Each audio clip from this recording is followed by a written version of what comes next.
Blade, it's R-rated.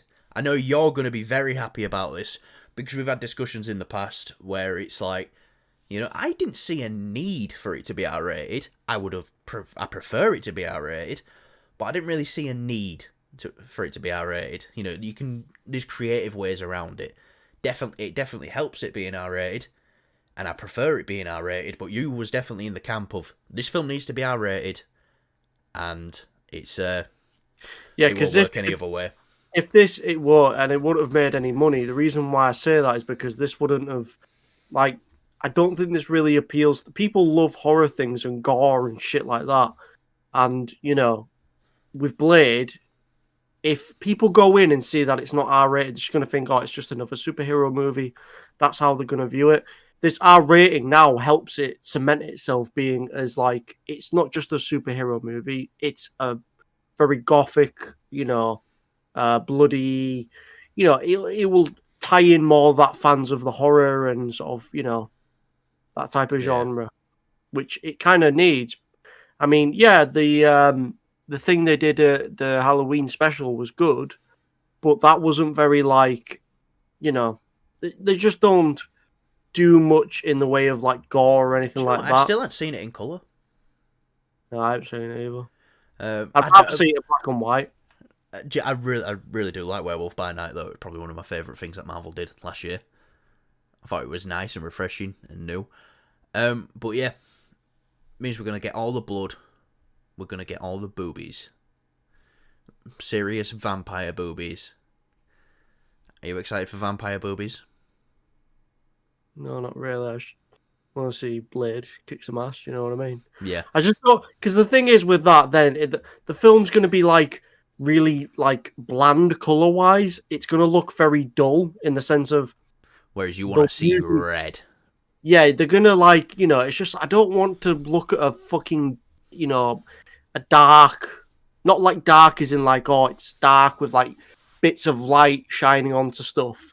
It's literally the whole screen will be dark to hide these things, and it'll cut away when he's chopping hands off, or you'll just see literally if you chop a hand off, you'll see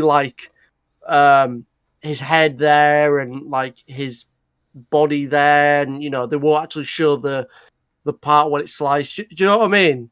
Yeah. No. Well, I think this is great because I think this shows Marvel now that it's the people watching our stuff who've grown up with our stuff, who will go watch our stuff regardless, are of that age now.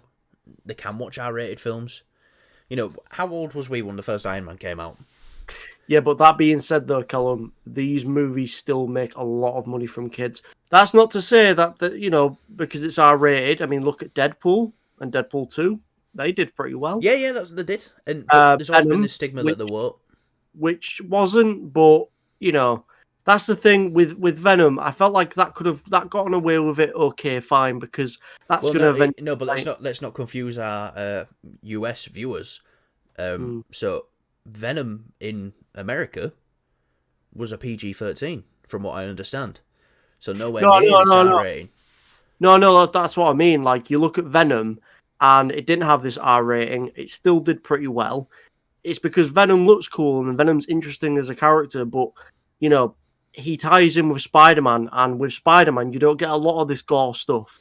With Blade, it is nothing but gore. Yeah. Do you know what I mean? So that's why Venom can work without the R rating. Yeah, it'd be cool if he did have the R rating, but he can work without it. Well, do you think this is going to be under that new Marvel Spotlight banner? Probably, yeah. I'll be honest, I know we spoke about this, but I just think it feels like it's like I said before, it feels like it's disconnecting itself from the MCU. Stuff we've heard from Blade is it's not going to go into an Avengers film. This is going to be, they're trying to set up Midnight Suns. Yeah, and it can do that, but it doesn't need to really, differentiate itself at all. You don't see when they were doing Defenders on Netflix, they didn't really, it just was what it was, and I get it. It wasn't obviously Marvel Studios controlling that. It was mainly sort of Marvel execs and obviously Netflix. But what I'm saying is the MCU doesn't need these things to differentiate. It's like if they're doing this with that, why didn't they do it for the Disney Plus shows? Why didn't they call this like Marvel Well, Showtime or well, something do you know like what I that? think it is? They've finally grown a pair of balls because we saw it with the Echo trailer, TVMA. You know, we're hearing that Marvel Zombies is going to be TVMA. We're hearing that Daredevil's going to be TVMA. There's possibly a Punisher in the works, and that's going to be TVMA. You know, Deadpool 3, R-rated. That was that, you know, but Deadpool 3 was confirmed a long time ago to be R-rated. They were saying we can't change that because of what's already established. But yeah, another thing I want to add on to this. This is now being said to have a budget of less than 100 million. Now, before people get, you know, the pants in a twist and fucking, no, they're setting it up to fail, they're not giving it enough money. Do you know what the budget was, Kyle, for the first Deadpool film? Don't give a shit. No, I don't. 58 million. It's a very low budget for one of the, if not the highest grossing R-rated comic book film of all time. No, I'm pretty sure that goes to Joker, actually. I think Joker overtook it. But still, Joker was done on a small budget as well. But you can achieve the sort of stuff that you achieved in Deadpool 1, the first one, with, you know, and this is a budget that's probably got another 40 million on top of that. So they can do a lot with $100 million budget. I think Marvel is really just trying to bring in the spending and say, well, fucking hell, we've been spending a bit too much. Because the Marvels, I'm pretty sure that has a budget of 270 million.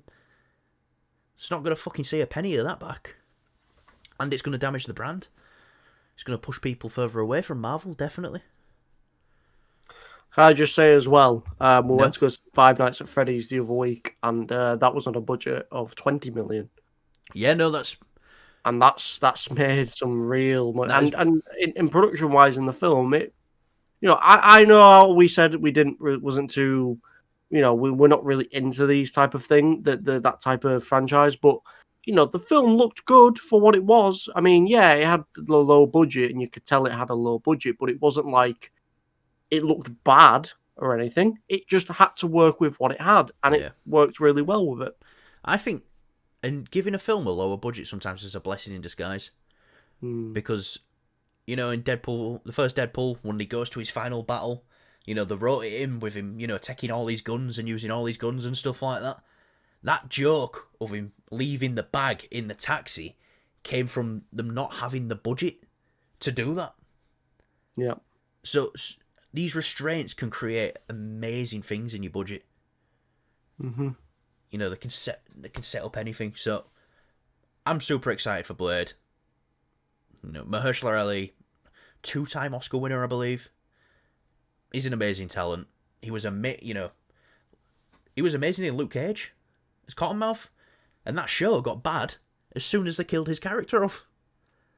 So it just goes to show. But yeah, bring on Blade, and you know, we've talked about a negative Marvel topic. We've talked about I'd say a positive Marvel topic now. You know, and I think the Marvels is definitely. I think this is going to be our lowest point.